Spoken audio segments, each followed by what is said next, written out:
What's up, guys? So today I want to make a ranking list of the most assertive Enneagram subtypes, right? So like a scale. Now, it's actually been more challenging than I expected. I was doing this with some of my friends. It's difficult. It's difficult to really measure it, and I can tell you there's no objective way to measure this. It's impossible. But we tried to do our best. Now, there's a problem because there's a confusion between aggression and assertiveness, and those two concepts are quite different, right? A type can be quite reactive and aggressive, while they generally might not be as assertive as another type. Now, the definition of assertiveness we will be using, which is important, is being able to directly communicate and assert yourself in situations or communicate your beliefs, your opinions with confidence.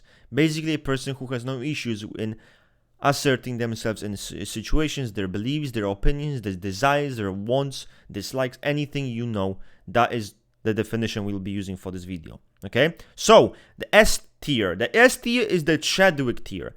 S tier is when you come into a room and everyone listens. You come into a room, everyone's quiet because you're speaking. SX8. Now, why SX8 in the first place? Why not like SX1? The main justification I have for this is lust makes 8s already very expensive and intense individuals. So by default, that's what lust is. It wants more. It wants to dominate. It wants to take. It wants to expand its territory, its strength, its energy. That's what it does. You combine it with the SX instinct and you get turbocharged power. That's what it is. It gets turbocharged, right? More expressive, dominating the environment for basically to take control over the environment with their energy. That's what it is. Then second would be SX1. I would get SX1 second because why? Once are you assertive type. Once are already assertive type.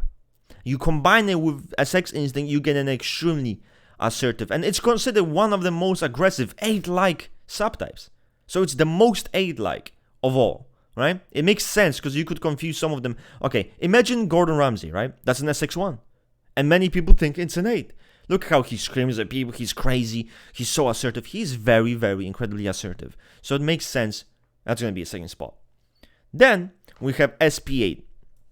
Now, to all of you cosplayers, like 9 cores trying to think you're 8s, you're not 8s. You'll never be 8s. It's a cosplay. And maybe if you had maybe if you were cosplaying for a dress-up party, that would be good. But you ain't. So drop the disguise. Now, SP8 is, unlike some people, think they're not some super quiet introverted person. No, they're extremely focused on gaining satisfaction, and they're extremely externally focused. They're no nonsense, and they go after what they want. Again, in fiction, Billy Butcher, Soldier Boy, there are many examples that show Logan Roy, Alonzo Harris from the Training Day. All of those individuals are incredibly assertive individuals who will get what they want no matter what. Then I would put SO8, obviously.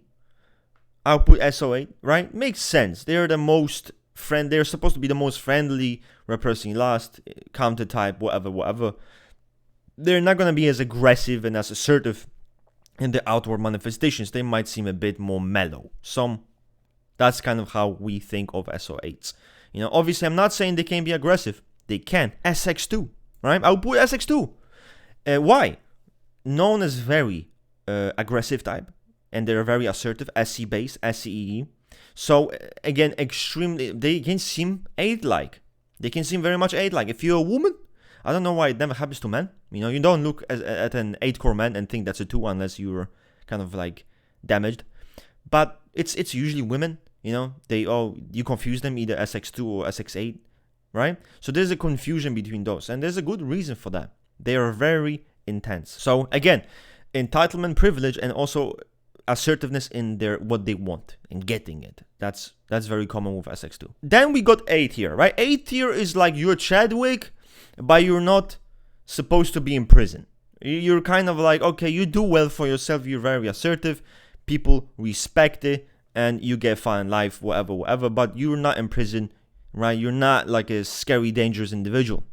So it's kind of lame, but it's good enough. Again, very much an extroverted thinker in you, right? Trying to enforce itself on the environment. I know the truth. My way is the way. 1 is already very, very assertive. You combine it with SO1 and the external focus, and meaning extroversion. All of that gets put into external world. They will become much more assertive. That's just the reality, guys. Sorry, I don't make the rules. where actually I do make the rules. A tier and B tier, that's where it's intense. It really was difficult for me in some of them. But then we got SO2. Why SO2? Why not like SX6? Why not SX4? Why SO2? I went with SO2 mainly because in how they're described, and also first volition. That's really the main reason why I went with SO2, because 2s are generally very assertive, but you combine them with the more calculated, more egocentric variation, and I do believe you get a very actively assertive individual, right? They're not really as reactive or crazy, but they are assertive. And first will, like you would assume they would be very assertive with their desires. So that's my rationale for SO2. Then I would put SX6. Okay, SX6. Now, very assertive type, right? They go against their fear. They want to face adversity. They want to kind of assert themselves and be in those positions of dominance oftentimes, fighting off vulnerability, wanting to be respected, acting in aggression oftentimes. As an LSI, SC creative type, they're naturally going to be quite assertive. So I would expect SX6s to be in an A tier. SO3 here.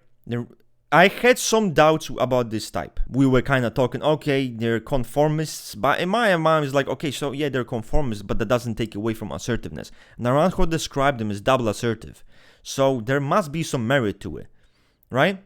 And in my opinion, yes, they are quite an assertive type. So some people might argue they're more assertive than SO2s. It's hard to measure these things, but let's keep it here, right? Again, it's a pragmatic type, very high in extroversion, wanting to get things done, going towards the external world, and being highly competitive type. You can really assume they're going to be highly competitive and highly assertive. We have, and this is going to be a hot take, guys. This is going to be a hot take. This is going to be a hot take. You see what I'm saying? It's a hot take. Now, I was unsure where to put SX4, and I'm going to tell you why. We all know SX4s can be more spurgy than assertive. They can be very aggressive, yes, but are they really assertive? So I was unsure. Now, if you think, okay, let's cut all the crap with theory and EIE and ESI, right? What examples, real life examples, do we know of SX4? I'm gonna tell you. The real life example we know of SX4 is Mike Tyson. Mike Tyson. Would you say Mike Tyson is not assertive? Would you define him as a person that's not assertive, or would you define him as a person who's very assertive in his desires, what he thinks, what he believes, what he wants, right? So there's a problem. If we take that as example to measure this, how can we put it below A? Don't make any sense.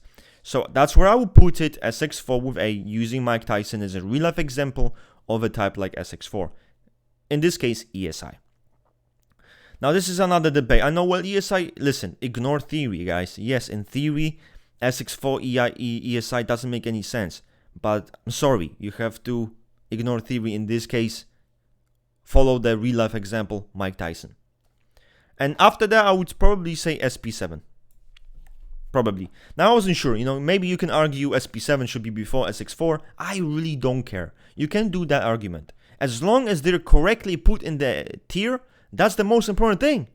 Now, SP7, the Sigma Male Grindse, the Thomas Shelby Larper, they're quite assertive, right? Because many ENTP SP7s think they are 8 cores. So they are confused because they tend to be more aggressive mentally and more assertive.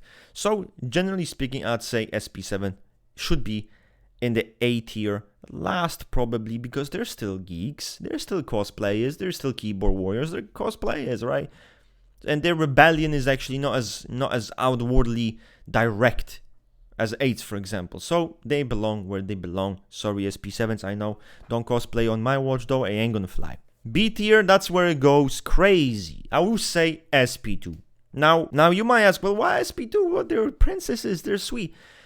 My experience with SP2s is that they're extremely privileged. They can be extremely entitled to what they want, and they have no issues in asserting themselves in any situation. In fact, going crazy. At the end of the day, an ESE is an ESE, okay? SE demo, guys. Let's be honest here. Also had big problems with this type. One hand, they're withdrawn.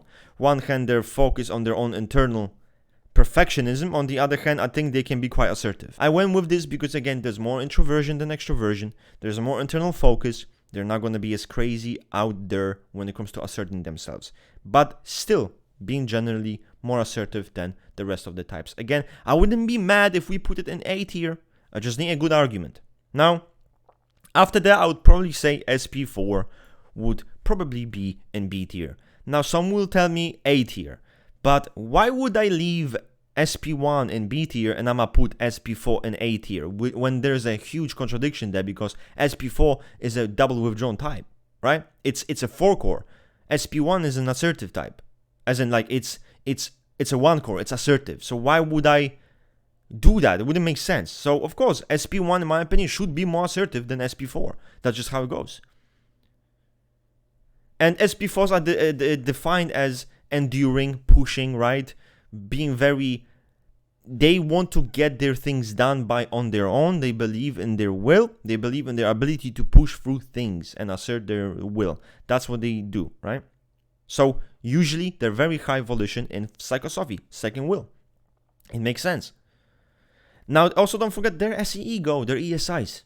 You're right, they're ESIs, so they can definitely do that. After that, I would say SP3 would be there. Now, again, a problematic type, because if you told me SP3 would be higher, I wouldn't be mad at you.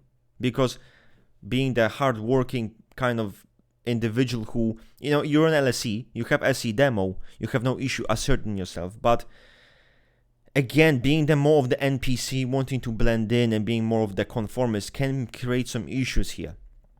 Wouldn't be mad if SP3 was higher, and I would not be surprised. So I wasn't really sure what to do with SP3. SO7, I would probably say, should be here. With SO7 and SX7, I really wasn't sure what to do with them. SO7 on one hand can be quite assertive, and on the other hand they're very passive aggressive and very fearful of conflict. So I think they would even avoid asserting themselves at times to avoid that conflict. And then we have SO6. Again, I was unsure where to put it, if I should put it in a better A tier with the SX6. Something didn't feel right to me. I think they're more of the follower. They're more of the guy who, okay, I'm gonna follow the rules, and they might even feel guilty about asserting themselves or enforcing some of that stuff. So I was really unsure. I put in the B tier. That's just how it goes, right? C tier, we're starting with SO9. Now this is a tier where you get people who are not really necessarily that assertive, right?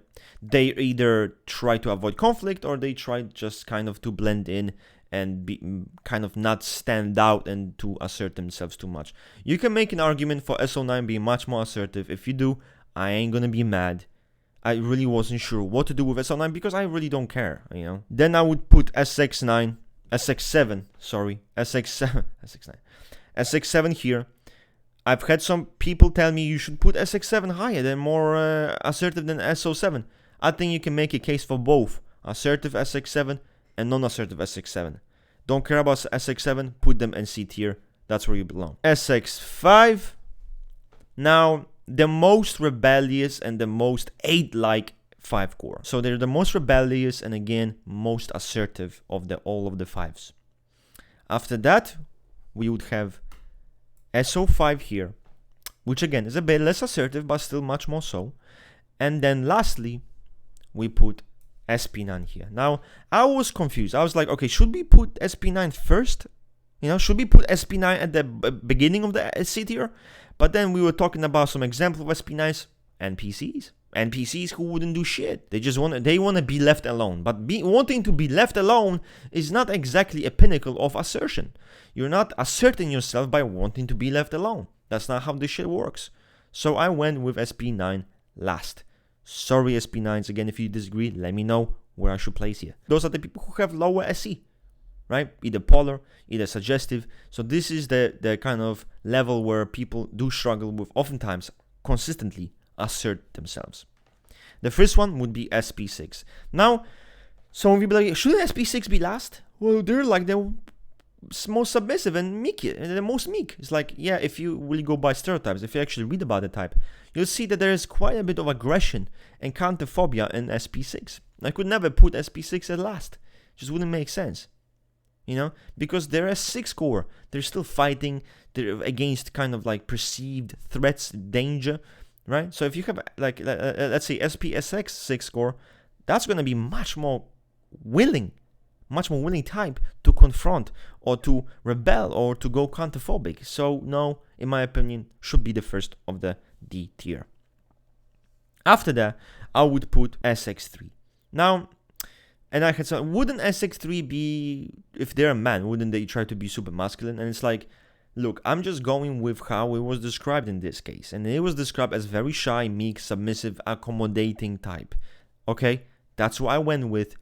It's your breathable 50s wife, okay, housewife. So I went with it. And that's it.